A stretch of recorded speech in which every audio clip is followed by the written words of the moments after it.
오늘 밤 문 열지 마라. 쪽지에는 단 한 줄이었습니다. 날짜도 이유도 없었습니다. 어머니 기일 저녁 제사 음식 냄새와 국화향이 채 가시지 않은 거실에서 막내딸 수연이 그 쪽지를 손에 쥔 채 굳어 있었습니다. 50년 지기 이웃 박씨 할머니가 모서리가 닳고 누렇게 바랜 봉투를 건네며 말했습니다. 어머니가 입원 전부터 몇 달을 당부하셨다고. 이유를 묻는데 등 뒤로 할머니의 발소리가 멀어졌습니다. 차가운 골목 바닥을 딛는 느린 발소리가 가로등 불빛 끝에서 뚝 끊기도록 단 한 번도 뒤를 돌아보지 않은 채로 수연이 손바닥이 축축해질 만큼 쪽지를 꼭 쥐었습니다. 숨을 참고 있었습니다. 아무도 눈치채지 못하게. 이유도 날짜도 없이 남겨진 쪽지 한 장, 그날 밤 세 남매의 문 앞에 찾아온 것은 과연 무엇이었을까요? 이야기 시작 전 안녕하세요. 구독과 좋아요를 눌러서 이야기의 행복을 더해주세요. 댓글에 자신의 재밌는 안녕하세요. 이야기를 남겨주시면 행운이 찾아오실 거예요. 서울 외곽의 낡은 빌라촌. 어머니가 30년을 사신 그 집 거실에는 하얀 국화 한 단이 식탁 위에 놓여 있었습니다. 촛불이 꺼진 자리에서 가느다란 연기 한 줄기가 피어오르다 사라지고 제사 음식 냄새와 국화향이 뒤섞인 공기가 방 안을 무겁게 채우고 있었죠. 어머니 영정사진은 그 너머에서 조용히 세 남매를 내려다보고 있었습니다. 사진 속 어머니는 입술을 꼭 다물고 있었습니다. 평생 그러셨던 것처럼. 막내딸 수연은 제기를 식탁 한쪽으로 밀어놓다 말고 어머니 사진을 올려다봤습니다. 손이 잠깐 멈췄습니다. 올해 46, 단발머리는 며칠째 감지 못한 듯 기름기가 흘렀고 눈 밑에는 거뭇한 그늘이 내려앉아 있었습니다. 어머니 돌아가신 뒤 석 달 동안 혼자 빈소를 지키고 혼자 49제를 챙기고 혼자 이 집 월세를 어떻게 할지 고민했습니다. 오빠는 부산에서 사업한다고 바쁘고 언니는 시댁 눈치 보느라 자주 못 온다고 했습니다. 결국 매번 수연이었습니다. 그게 어제 오늘 일이 아니었으니 새삼스럽지도 않았지만 그렇다고 안 무거운 것도 아니었죠. 오빠 재호는 소파에 등을 깊숙이 기댄 채 빈 소주잔을 손에 쥐고 있었습니다. 마시지도 않고 그냥 쥐고 있었습니다. 50살이 넘었는데도 제삿날마다 저 자리에 앉아 저 표정을 짓는 게 꼭 15살 때 아버지 제삿날 같았습니다. 언니 미숙은 싱크대 앞에서 제사 그릇을 헹구며 아무 말이 없었습니다. 수돗물 소리만 났습니다. 세 사람이 같은 공간에 있는데도 거실은 이상하게 텅 비어 있는 것 같았습니다. 어머니가 안 계신 자리가 이렇게 크다는 걸 석 달이 지나도 아직 실감하는 중이었죠. 그때 초인종이 짧게 울렸습니다. 저녁 8시가 넘은 시각이었습니다. 세 남매가 동시에 고개를 들었습니다. 미숙이 젖은 손을 앞치마에 닦으며 현관으로 걸어가 문을 여는 순간 작은 체구에 노인이 서 있었습니다. 어머, 박씨 할머니. 이 시간에 어쩐 일이세요? 어머니와 50년을 이 골목에서 나란히 살아온 분이었습니다. 80이 넘은 나이인데도 허리가 꼿꼿하고 눈빛이 또렷한 분이셨는데 오늘은 왠지 달랐습니다. 어깨가 평소보다 조금 내려앉아 있었고 한 손에 낡은 봉투 하나를 꼭 쥐고 있었죠. 봉투를 쥔 손마디가 하얗게 떠 있었습니다. 잠깐 들어가도 되겠나? 드릴 게 있어서. 거실 소파에 자리를 잡은 박씨 할머니는 인사말도 없이 그 봉투를 식탁 위에 내려놓았습니다. 누렇게 바랜 봉투였습니다. 오래 보관했는지 모서리가 달아 있었고 앞면에 이름 3개가 나란히 적혀 있었습니다. 수연, 재호, 미숙에게. 어머니 필체였습니다. 니네 어머니가 입원하시기 전에 나한테 맡기셨어. 기일에 꼭 전해달라고. 몇 달을 그 말씀만 하셨다니까. 재호가 소파에서 천천히 일어나 식탁 앞에 섰습니다. 미숙이 옆에 다가섰고 수연이 손을 뻗어 봉투를 집어들었습니다. 가벼웠습니다. 속에 뭐가 들었는지 모를 만큼 가벼웠는데 손끝에서 봉투가 살짝 떨렸습니다. 수연의 손이 떨리는 건지 봉투가 떨리는 건지 알 수 없었죠. 할머니, 다른 말씀은 없으셨어요? 이게 무슨 내용인지라든가. 없었어. 근데 그 말씀하실 때 표정이 그냥 꼭 전해드리고 싶었어. 수연이 봉투 입구를 조심스럽게 뜯었습니다. 안에 있는 건 단 하나였습니다. 작게 접힌 종이 한 장, 손바닥만 한 크기였고 접힌 선이 두껍게 파여 있는 걸 보니 오래된 게 분명했습니다. 천천히 펼치자 어머니 필체가 나타났습니다. 한 줄이었습니다. 딱 한 줄. 오늘 밤 문 열지 마라. 수연이 그 자리에서 굳었습니다. 재호가 옆에서 쪽지를 들여다보다 미간을 찌푸렸고 미숙은 입술을 달싹이다 말았습니다. 세 사람이 동시에 박씨 할머니를 바라봤습니다. 할머니, 이게 무슨 뜻인지 혹시 들으셨어요? 왜 문을 열지 말라는 건지. 나도 몰라. 진짜로. 박씨 할머니가 자리에서 일어섰습니다. 더 할 말이 없다는 듯 담담하게, 그러나 어딘가 서두르는 것처럼도 보였습니다. 미숙이 문까지 배웅했습니다. 골목으로 나선 박씨 할머니는 그대로 걸었습니다. 천천히, 그러나 한 번도 뒤를 돌아보지 않았습니다. 작은 체구가 가로등 불빛 사이로 멀어지다 골목 모퉁이를 돌아 사라졌죠. 미숙이 대문을 닫고 돌아섰습니다. 거실 식탁 위 수연은 쪽지를 손에 쥔 채 현관 쪽을 바라보고 있었습니다. 이유도 설명도 없는 단 한 줄이었습니다. 날짜도 서명도 없었습니다. 그런데 이상하게 무서웠습니다. 어머니는 살아계실 때 단 한 번도 이유 없는 말씀을 하신 적이 없는 분이셨으니까요. 창밖에서 바람이 감나무 잎 하나를 마당으로 떨궈냈습니다. 수연의 손이 쪽지 위에서 천천히, 아주 천천히 오므라들었습니다. 그런데 박씨 할머니는 정말 아무것도 모르는 걸까요? 박씨 할머니가 돌아간 뒤에도 세 남매는 한동안 현관 쪽을 바라보고 있었습니다. 먼저 움직인 건 재호였습니다. 소파로 돌아가 앉는 대신 식탁 앞 의자를 빼고 천천히 앉았습니다. 쪽지를 가운데 놓고 미숙이 맞은편에 앉았고 수연이 마지막으로 자리를 잡았습니다. 세 사람이 식탁 위 그 한 줄을 내려다봤습니다. 오늘 밤 문 열지 마라. 제사 음식 냄새가 아직 방 안을 채우고 있었고 꺼진 촛대에서 밀랍 냄새가 희미하게 올라왔습니다. 아무도 먼저 입을 열지 않았습니다. 미숙이 쪽지를 집어들었습니다. 앞뒤로 뒤집어 보다가 형광등 불빛 쪽으로 천천히 들어 올렸습니다. 빛에 비친 종이 위로 어머니 필체가 더 선명하게 드러났습니다. 글씨 아래 뭔가 눌러 쓴 흔적이 있는 것 같기도 했습니다. 지웠는지 아니면 원래 없는 건지 알 수 없었습니다.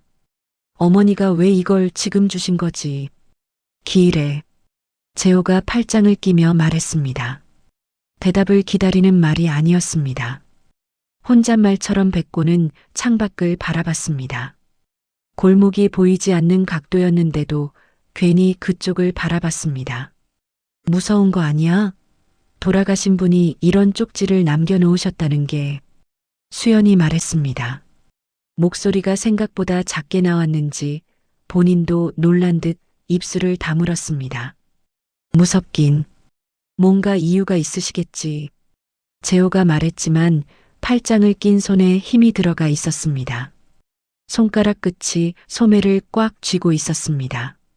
그때 재호의 시선이 벽에 걸린 달력 위에서 멈췄습니다. 오늘 날짜에 빨간 동그라미가 쳐져 있었습니다. 수연이 어머니 기일이라고 며칠 전에 표시해 둔 것이었습니다.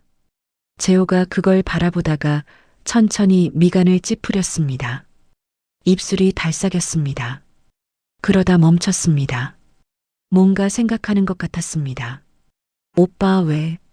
미숙이 먼저 알아챘습니다. 재호가 달력에서 눈을 떼지 않은 채 말했습니다. 오늘이 몇 월 며칠인지 알지? 어머니 기일이잖아. 그러니까 우리가 모인 거고. 그것만이 아니야. 재호의 목소리가 한 톤 낮아졌습니다. 세 남매 사이에 잠깐 침묵이 흘렀습니다. 수연이 달력을 바라봤습니다. 숫자를 보는데 갑자기 등 뒤가 서늘해지는 느낌이 들었습니다. 20년 전 오늘이었습니다. 아버지가 아무 말 없이 사라진 날이. 아무도 그 말을 입 밖에 꺼내지 않았는데 세 사람이 동시에 알아버린 것 같았습니다. 미숙이 손에 쥐고 있던 쪽지를 식탁 위에 내려놓았습니다. 살며시 조심스럽게 뜨거운 걸 내려놓듯이. 아버지 이야기는 이 집에서 오랫동안 금기였습니다. 어머니가 살아계시는 내내 단 한 번도 먼저 꺼내신 적이 없으셨습니다. 나쁜 사람이라고도 하지 않으셨고 보고 싶다고도 하지 않으셨습니다. 누군가 물어보면 입술을 꼭 다무시고 다른 이야기로 넘기셨죠. 그 침묵이 워낙 단단해서 세 남매도 언제부터인가 더 이상 묻지 않게 됐습니다.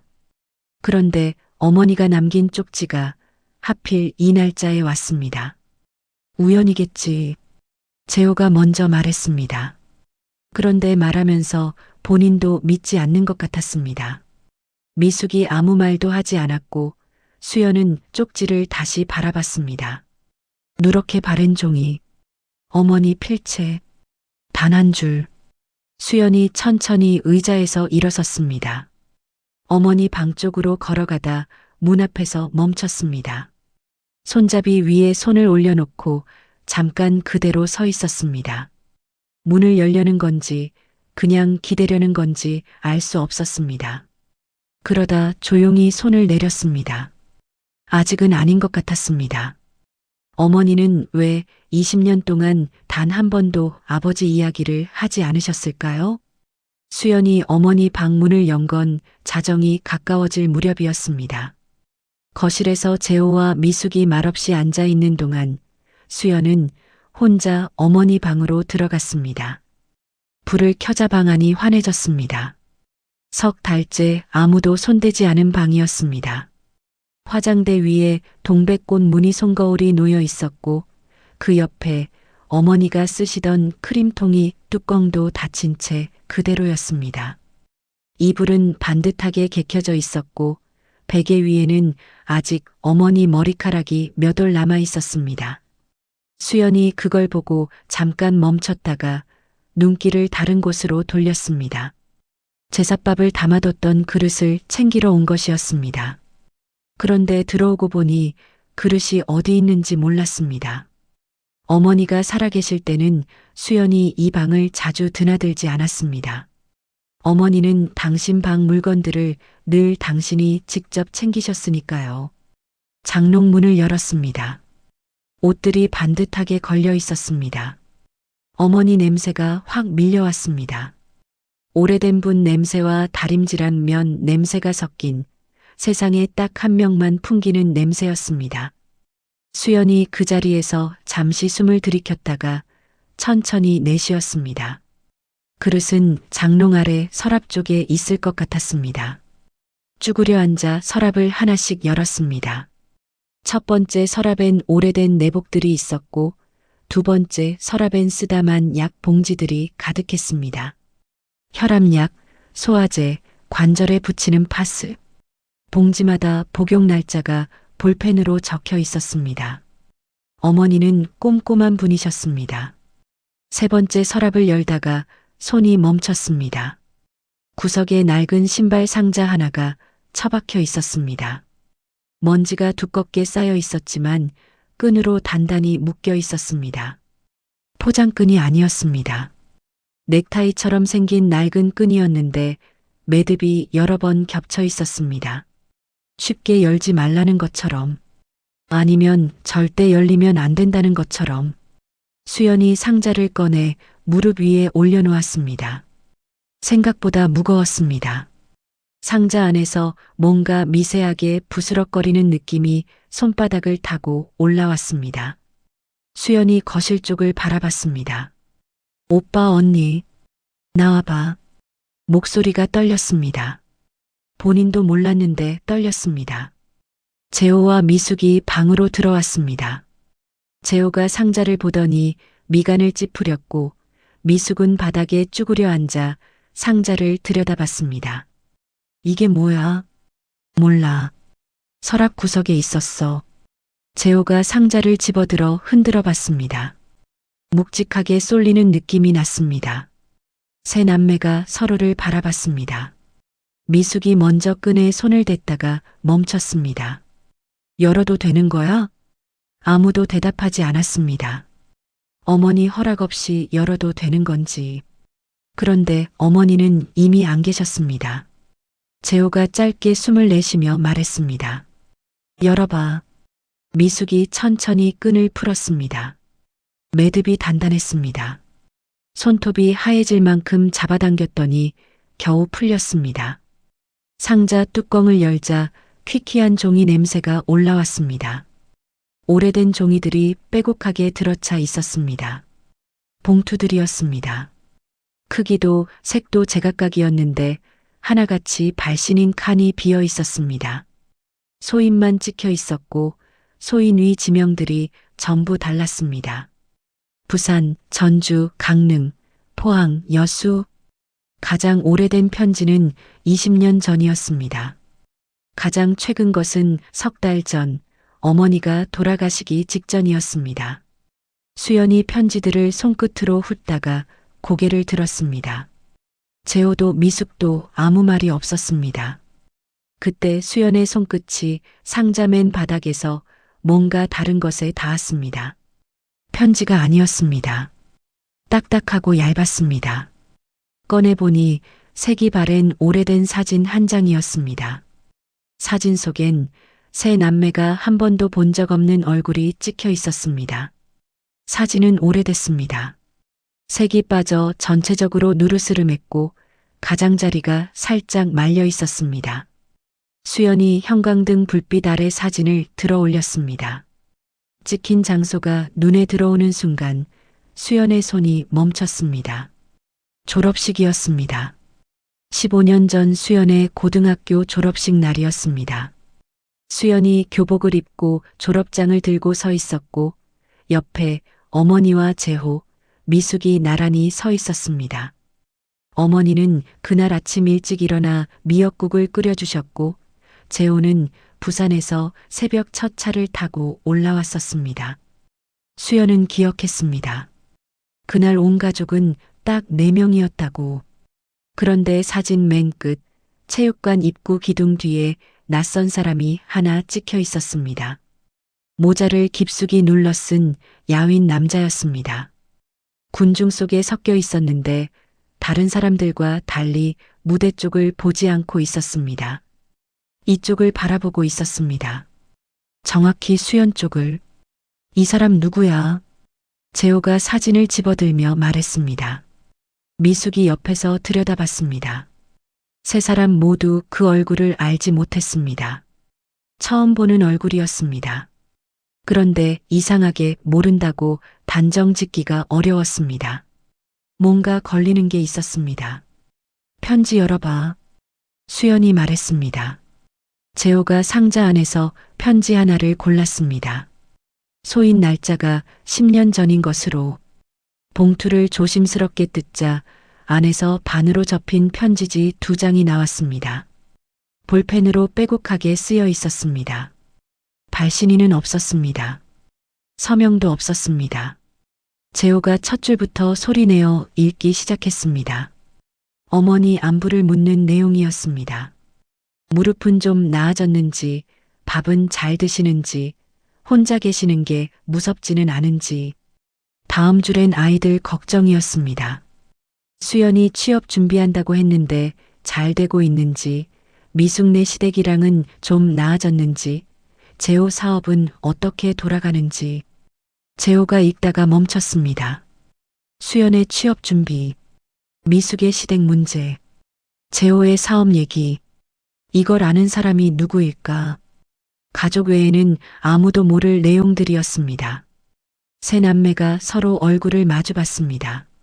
아무도 먼저 말하지 않았습니다. 미숙이 다른 편지를 집어들었습니다. 그리고 또 하나. 내용은 비슷했습니다. 어머니 안부, 아이들 근황, 걱정, 그리움. 그런데 그 사람이 누군지는 끝까지 나오지 않았습니다. 이름도 서명도 힌트도 없었습니다. 어머니가 이 편지들을 받으면서 단 한 번도 그 사람이 누구인지 아이들한테 말하지 않으셨다는 것이 이제 새삼 이상하게 느껴졌습니다. 미숙이 편지 한 통을 더 꺼냈습니다. 봉투를 뜯는 손이 조금 빨라졌습니다. 읽어 내려가다가 중간쯤에서 손이 멈췄습니다. 미숙의 얼굴에서 표정이 천천히 사라졌습니다. 재호가 옆에서 들여다봤습니다. 수연이 미숙의 손에서 편지를 건네받았습니다. 문장 하나가 눈에 들어왔습니다. 애들한테는 비밀이요. 내가 나쁜 아버지였다는 것만으로도 충분하니까.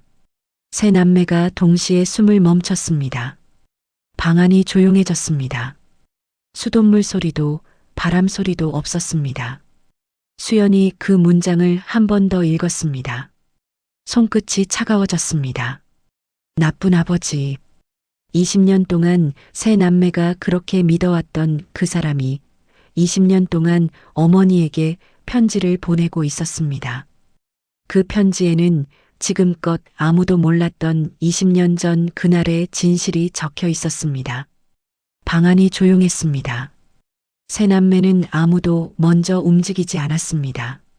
수연이 그 문장을 손끝으로 짚은 채 편지를 내려다보고 있었고 재호는 등을 장롱에 기댄 채 천장을 바라봤습니다.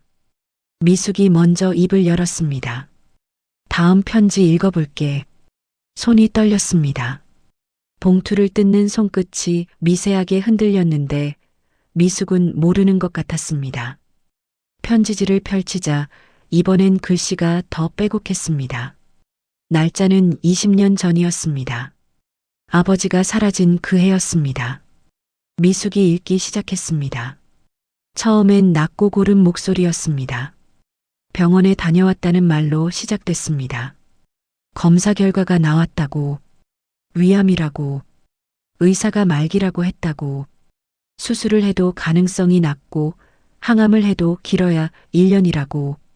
그런데 본인은 항암을 받지 않기로 했다고. 이유는 딱 하나였습니다.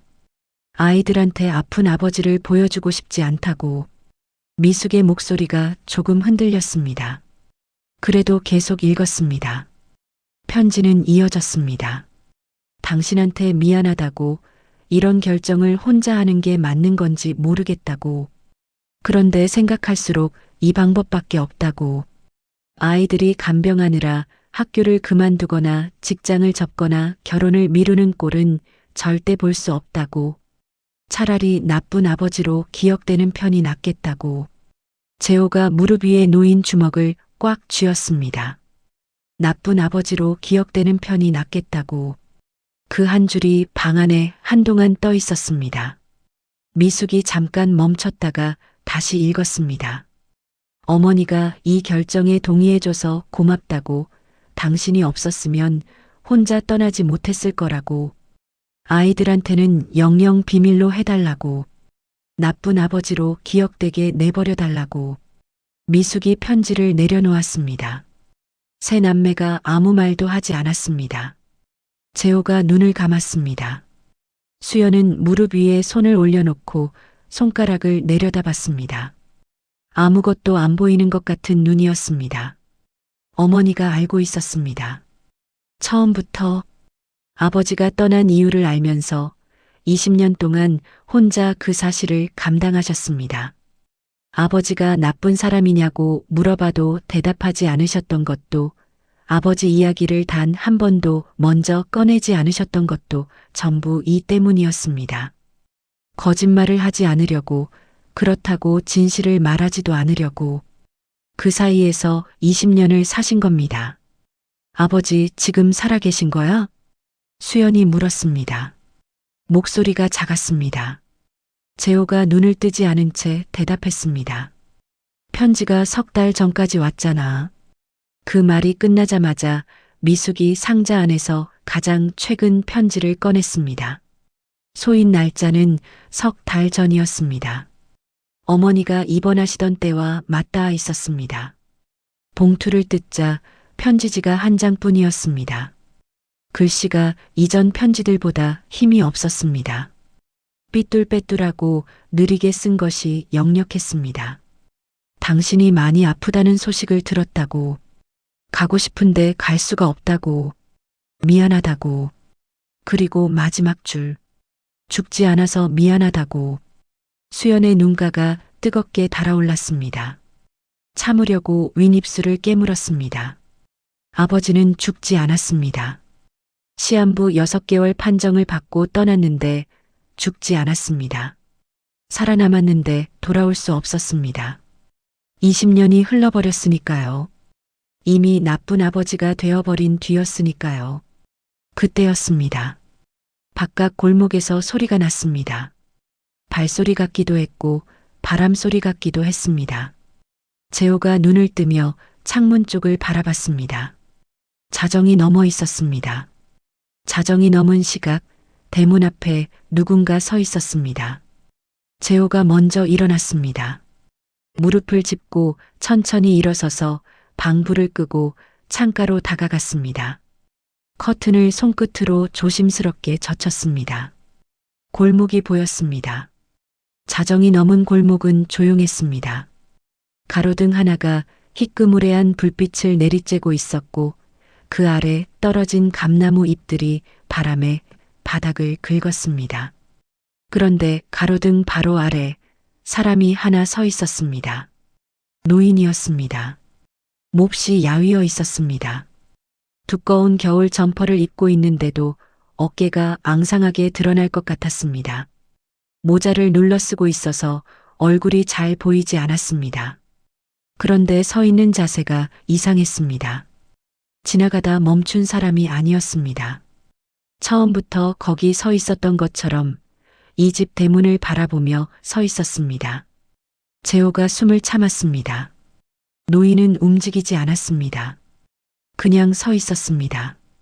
바람이 불어 점퍼 자락이 흔들려도 발밑 낙엽이 바스락거려도 꼼짝하지 않았습니다. 재호는 커튼 뒤에 서서 그 노인을 바라봤습니다. 이상하게 눈을 뗄 수가 없었습니다. 뭔가 걸렸습니다. 모르는 사람인데 모른다고 단정 지을 수가 없었습니다. 어깨가 기우는 방식이었습니다. 오른쪽으로 미세하게 기우는 그 방식이, 고개를 살짝 숙이는 습관이, 20년이 지나도 몸에 새겨진 것들은 남아 있었습니다. 재호의 손에서 커튼이 천천히 흘러내렸습니다. 오빠 왜 그래? 수연이 방에서 나와 복도에 서서 물었습니다. 재호가 대답하지 않았습니다.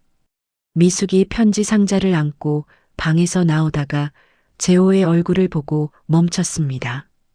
재호는 창가에 선 채로 아무 말이 없었습니다. 등이 굳어 있었습니다.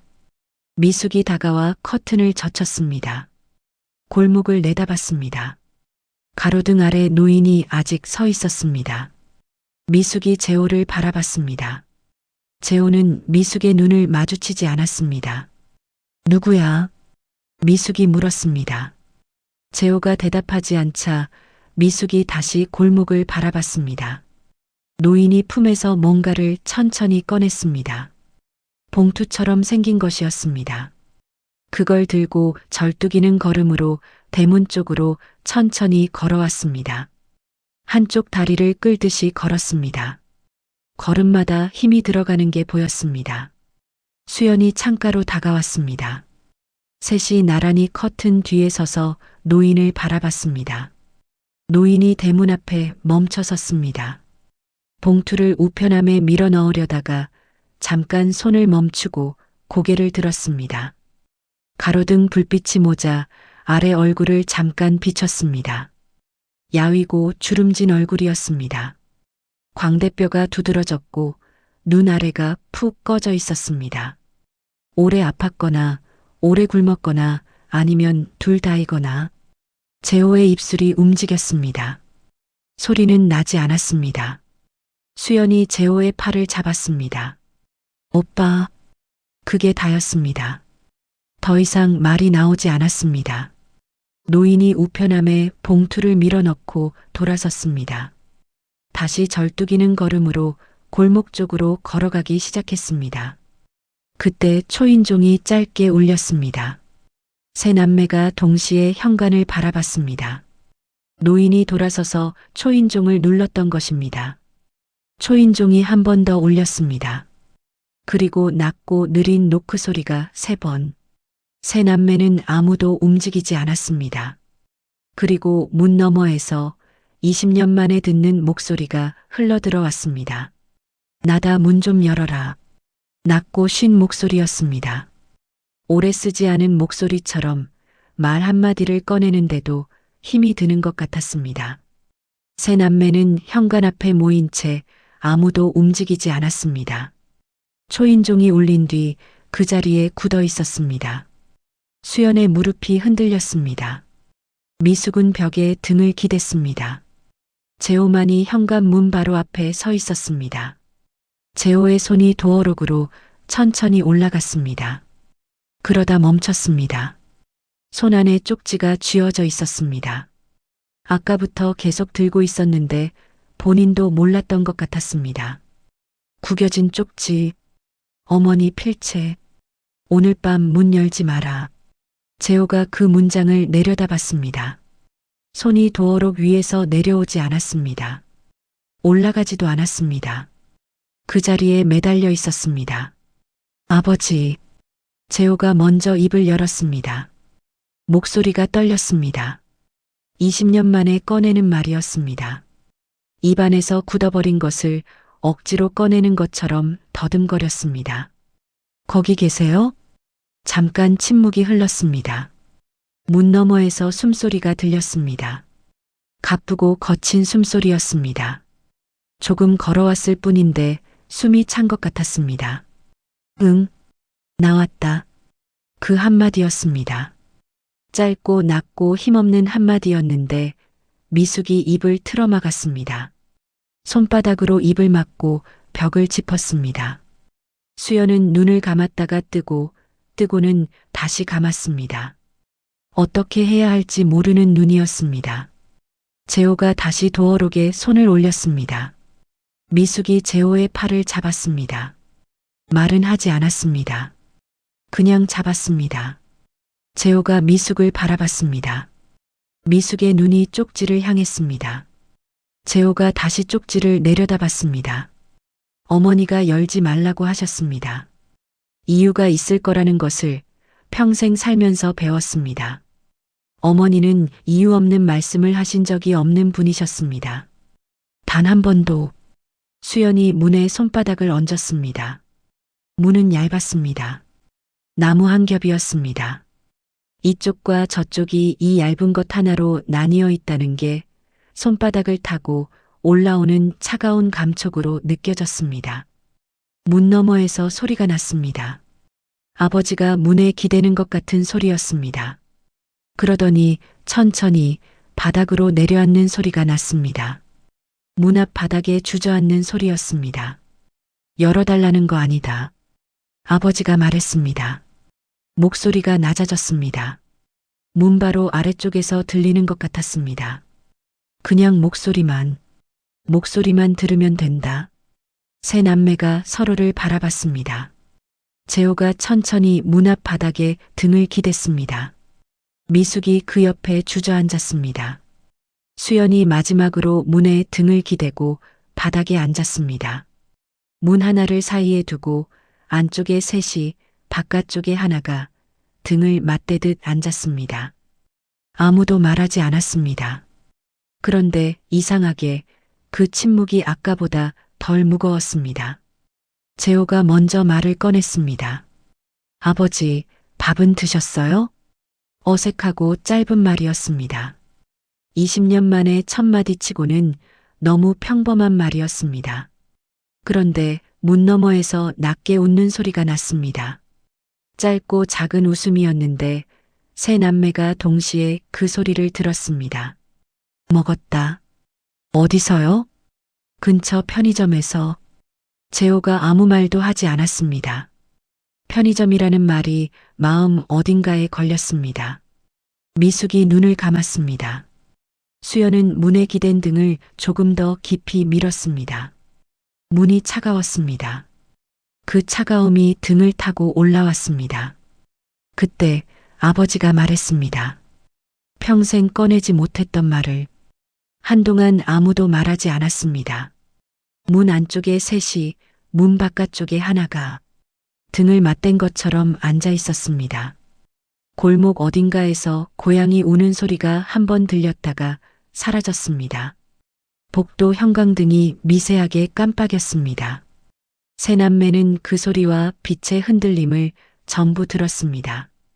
그만큼 조용했습니다. 아버지가 먼저 입을 열었습니다. 많이 컸겠다. 혼잣말 같은 목소리였습니다. 대답을 기다리는 말이 아닌 것 같았습니다. 그냥 오래 참아온 말이 새어나온 것 같았습니다. 재호가 눈을 감았습니다. 미숙이 무릎을 당겨 안았습니다. 수연이 대답했습니다. 많이 늙었어요, 저희도. 문 너머에서 짧은 침묵이 흘렀습니다. 그러더니 낮게 웃는 소리가 났습니다. 억지로 만든 웃음이 아니었습니다. 진짜로 웃는 소리였습니다. 세 남매가 그 웃음소리를 듣고 서로를 바라봤습니다. 20년 만에 듣는 아버지 웃음소리였습니다. 미숙이 물었습니다. 아버지, 어디 사세요, 지금? 전주. 조그만 방 하나 얻어서. 혼자요? 응, 혼자. 혼자라는 말이 복도에 떨어지는 것 같았습니다. 미숙이 눈을 감았습니다. 전주라고 했습니다. 편지 소인 중에 전주가 있었습니다. 맞았습니다. 그 사람이었습니다. 재호가 물었습니다. 몸은요? 많이 안 좋으세요? 잠깐 뜸이 들었습니다. 아버지가 대답하기 전에 숨을 한 번 들이켰습니다. 괜찮다. 걱정하지 마라. 괜찮다는 말이 괜찮게 들리지 않았습니다. 재호는 알았습니다. 미숙도 알았습니다. 수연도 알았습니다. 아까 골목을 걸어오던 걸음걸이를 세 사람 모두 봤으니까요. 한쪽 다리를 끌듯이 걷던 그 걸음을. 아무도 더 묻지 않았습니다. 아버지가 다시 말했습니다. 니네 어머니 많이 힘드셨지. 진술도 질문도 아닌 말투였습니다. 오래 알고 있었던 사실을 꺼내는 목소리였습니다. 혼자 다 감당하셨어. 내가 시킨 거다. 나 때문에 그러신 거야. 재호가 입술을 깨물었습니다. 미숙의 어깨가 작게 흔들렸습니다. 수연은 문에 기댄 뒤통수를 조금 더 깊이 눌렀습니다. 차가운 무늬 감촉이 뒤통수를 타고 올라왔습니다. 미안하다. 아버지가 말했습니다. 니네한테 나쁜 아버지로 살았어. 그게 맞다고 생각했어. 근데 말이 끊겼습니다. 잠시 후 다시 이어졌습니다. 죽지를 않았어. 죽어야 했는데 죽지를 않았어. 그 말이 끝나자 문 너머가 조용해졌습니다. 그러더니 낮게, 아주 낮게 참으려는 듯 끊겼다 이어지는 소리가 흘러나왔습니다. 울음이었습니다. 소리를 죽이려고 안간힘을 쓰는 울음이었습니다. 이가 악물린 채로 나오는 소리였습니다. 수연의 눈가가 뜨겁게 달아올랐습니다. 윗입술을 깨물었습니다. 참으려고 했는데 볼을 타고 뭔가 흘러내렸습니다.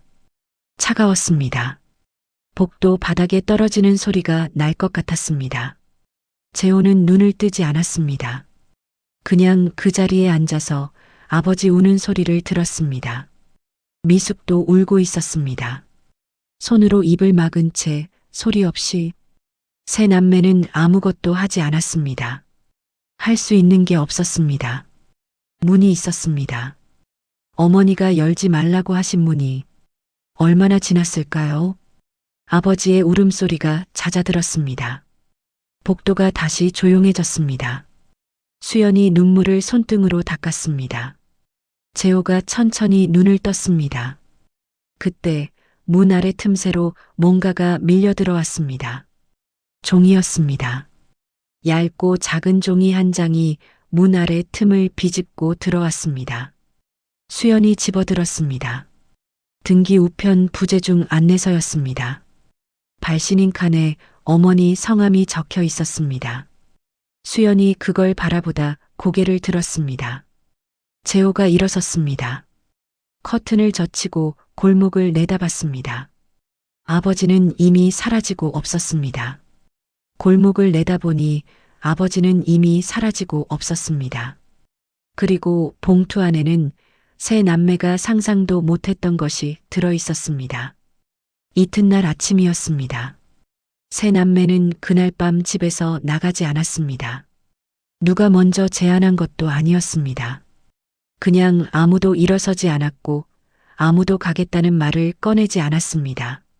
재호는 소파에서 잠이 들었고 미숙은 어머니 방 이불을 꺼내 거실 바닥에 깔고 누웠습니다. 수연은 새벽 내내 식탁에 앉아 있다가 언제 잠이 든 것인지 몰랐습니다. 눈을 떴을 때 창밖으로 늦가을 햇살이 조용히 들어오고 있었습니다. 등기 우편 안내서가 식탁 위에 놓여 있었습니다. 발신인은 어머니 성함이었습니다. 수연이 그걸 집어들고 한참을 바라봤습니다. 어머니가 돌아가시기 전에 미리 맡겨두신 것이었습니다. 박씨 할머니에게 쪽지를 부탁하신 것처럼 이것도 미리 준비해 두신 것이었습니다. 어머니는 이 하루를 위해 얼마나 오래 준비하셨을까요? 우체국은 걸어서 10분 거리였습니다. 세 남매가 나란히 걸었습니다. 말이 없었습니다. 어젯밤 이후로 말이 많이 줄었습니다. 그래도 불편하지 않았습니다. 오랜만에 불편하지 않은 침묵이었습니다. 우체국 창구에서 봉투를 받아든 건 재호였습니다. 두툼했습니다. 어머니가 얼마나 많은 것을 담아두셨는지 손바닥으로 느껴졌습니다. 세 남매가 우체국 앞 벤치에 나란히 앉았습니다. 재호가 봉투를 천천히 뜯었습니다. 안에 세 가지가 들어 있었습니다. 첫 번째는 어머니 편지였습니다. 반듯한 편지지 여러 장이었습니다. 두 번째는 낡은 통장 하나였습니다. 이름도 은행 이름도 달아서 잘 보이지 않는 통장이었습니다. 세 번째는 끈으로 묶인 편지 꾸러미였습니다. 묶음 끈이 낡아서 손만 대도 끊어질 것 같았습니다. 미숙이 꾸러미를 집어들었습니다. 봉투마다 날짜가 적혀 있었습니다. 미숙이 첫 번째 봉투를 소리내어 읽었습니다. 23년 전 5월 15일. 재호가 고개를 들었습니다. 그날이 재호의 대학 입학식 날이었습니다. 두 번째 봉투. 18년 전 9월 20일. 미숙의 결혼식 날이었습니다. 세 번째 봉투. 15년 전 2월 8일. 수연의 대학 입학식 날이었습니다. 봉투마다 전부 날짜가 있었습니다. 재호 아이가 태어난 날, 미숙이 이사한 날, 수연이 취업한 날. 세 남매의 날들이 봉투에 하나씩 담겨 있었습니다. 단 한 번도 붙여지지 않은 채로 수연이 손끝으로 봉투들을 천천히 훑었습니다. 손가락 끝에서 종이의 낡은 감촉이 느껴졌습니다. 아버지는 쓰고 또 썼습니다. 보내지 못하면서도 계속 썼습니다. 20년 동안. 재호가 통장을 펼쳤습니다. 입금 내역이 빼곡했습니다. 매달 20만 원씩이었습니다. 날짜가 규칙적이었습니다. 매월 말일. 한 달도 빠지지 않았습니다. 첫 입금은 20년 전이었습니다. 아버지가 집을 떠난 그 달부터였습니다.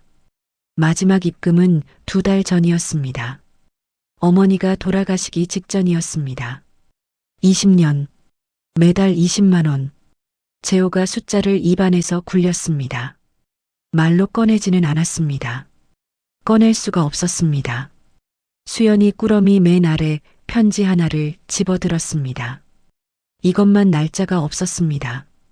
봉투 앞면에 어머니 이름이 적혀 있었습니다. 아버지가 어머니에게 쓴 마지막 편지였습니다. 수연이 미숙을 바라봤습니다. 미숙이 고개를 끄덕였습니다. 수연이 봉투를 조심스럽게 뜯었습니다. 그 편지엔 어머니가 왜 문을 열지 말라고 하셨는지 진짜 이유가 적혀 있었습니다. 수연이 편지를 펼쳤습니다. 글씨가 이전 편지들과 달랐습니다. 힘이 없었습니다. 삐뚤빼뚤하고 느리게 쓴 것이 역력했습니다. 획이 중간에 떨리다 멈춘 곳이 있었고 어떤 글자는 너무 힘없이 눌려서 잉크가 번져 있었습니다.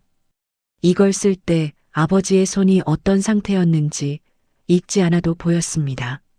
수연이 소리내어 읽기 시작했습니다. 당신이 많이 아프다는 소식을 들었다고. 내가 먼저 갈 줄 알았는데 당신이 먼저 가게 생겼다고. 미안하다는 말로 시작됐습니다. 그 다음 줄부터 아버지는 그날 이야기를 꺼냈습니다. 20년 전 처음 위암 판정을 받던 날, 의사가 시한부 6개월이라고 했을 때 처음 든 생각이 아이들이었다고. 셋이 간병하느라 인생을 버리는 꼴을 볼 수 없었다고. 수연의 목소리가 잠깐 흔들렸습니다. 그래도 계속 읽었습니다. 당신이 없었으면 혼자 떠나지 못했을 거라고. 나쁜 아버지가 되어 떠나는 것, 그게 당신이 생각해낸 방법이었다고. 덕분에 떠날 수 있었다고. 그런데 죽지 않았다고. 6개월이 지나도 1년이 지나도 죽지 않았다고. 몸이 버텼다고. 왜 버텼는지 모르겠다고. 버티는 게 맞는 건지도 모르겠다고. 재호가 눈을 감았습니다. 수연이 계속 읽었습니다. 아버지는 그 뒤로도 오래 살았습니다. 10년이 지나고 20년이 지났습니다. 그 사이에 아이들 소식을 편지로 들을 때마다 살아있길 잘했다 싶었다고. 재호가 아이를 낳았다는 소식을 들었을 때, 미숙이 집을 장만했다는 소식을 들었을 때, 수연이 취업했다는 소식을 들었을 때, 그럴 때마다 당신한테 편지를 썼다고. 보내지 못하는 편지를. 미숙의 어깨가 흔들리기 시작했습니다. 소리는 나지 않았습니다. 마지막 장이었습니다. 글씨가 더 작아졌습니다. 줄이 맞지 않았습니다. 쓰다가 힘이 붙였는지 문장이 짧아졌습니다. 수연이 마지막 단락을 읽었습니다. 당신 기일에 가겠소. 목소리만 듣고 오겠소. 근데 나 또 흔들릴 것 같소. 문 열어달라고 할 것 같소. 그러면 안 되는 거 알면서 당신이 알아서 해주오. 수연이 멈췄습니다. 재호가 눈을 떴습니다. 미숙이 손으로 입을 막았습니다. 어머니는 그 편지를 받고 박씨 할머니를 불렀던 것입니다. 아버지가 흔들릴 것을 알았기 때문에, 아버지의 마음을 20년 동안 누구보다 잘 알고 있었기 때문에 쪽지 한 장으로 세 남매의 손을 묶어두신 것이었습니다. 아버지가 스스로 지켜온 것을 마지막까지 지킬 수 있도록. 수연이 다음 줄을 읽었습니다. 그 사람 얼굴 보면 너희 평생 못 잊는다. 목소리만 들어라. 그걸로 그 사람은 살아갈 수 있다. 20년을 그렇게 살아온 사람이다. 엄마도 그렇게 살았다. 그리고 마지막 줄. 원망하지 마라. 둘 다. 수연이 편지를 내려놓았습니다. 아무도 말하지 않았습니다. 우체국 앞 벤치에 늦가을 햇살이 소리 없이 내려앉았습니다. 지나가는 사람들이 있었습니다. 장바구니를 든 할머니, 유모차를 미는 젊은 엄마. 세상은 아무것도 모른 채 흘러가고 있었습니다. 재호가 편지 꾸러미를 집어들었습니다. 붙여지지 못한 편지들, 20년치 날들이 담긴 봉투들, 손등 위로 뜨거운 것이 떨어졌습니다.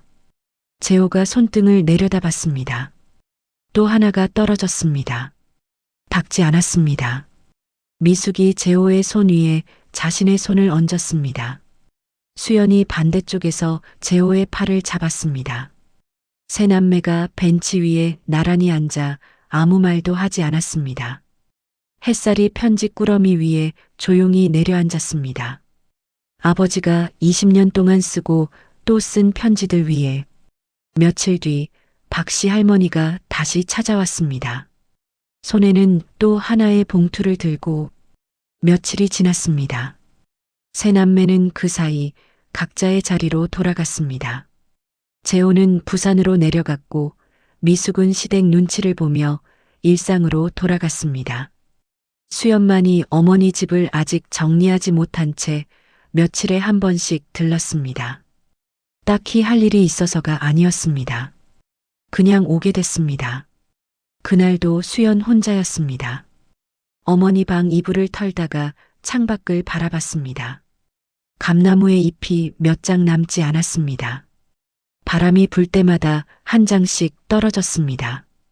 수연이 그걸 바라보다가 문득 아버지가 서 있던 가로등 아래를 바라봤습니다. 아무것도 없었습니다. 그냥 골목이었습니다. 낙엽이 쌓여 있고 가로등이 서 있고 오래된 담벼락이 있는 골목이었습니다. 초인종이 울렸습니다. 수연이 현관으로 나갔습니다.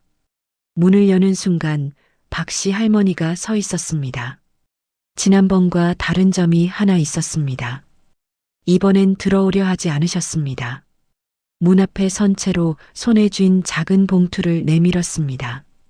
이건 내가 드리는 거야. 니네 어머니가 부탁한 건 아니고. 수연이 봉투를 받아들었습니다. 가벼웠습니다. 안에 딱딱한 것이 하나 들어있는 것 같았습니다. 할머니, 이게 뭐예요? 박씨 할머니가 잠깐 골목 쪽을 바라봤습니다. 그러더니 입을 열었습니다.